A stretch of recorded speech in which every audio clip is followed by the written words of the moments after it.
বোনের জন্মদিনে যাব, তাও আবার আমার বরের হাতে পায়ে ধরে। তার মানে বুঝতে পারছো আমার বরটা কতটা সিরিয়াস হয়ে গেছে। এখন বাইরে বেরোনোর কথা বললেই ওর মাথায় যেন বাজ পড়ে। কিন্তু এইদিকে যে কিছু করার নেই, বোন দুপুরবেলা ফোন করে বলে দিয়েছে আসতেই হবে তোকে।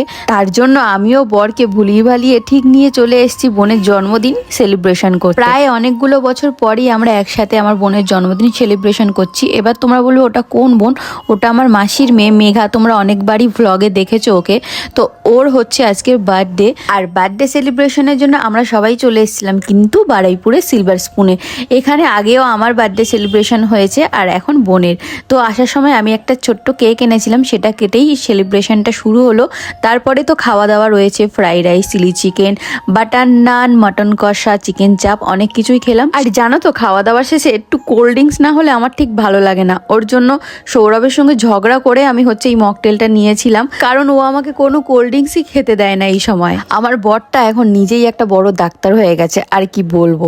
সো তোমরা একটা জিনিস গেস করে কি বলতে পারবে যে আমার আর আমার বোনের দুজনার মধ্যে এজ ডিফারেন্স ঠিক কতটা? অবশ্যই কমেন্ট করে জানাও। যে যে ঠিক বলবে তাদের নাম কিন্তু আমি নেক্সট ভিডিওতে নেব। তো টাটা।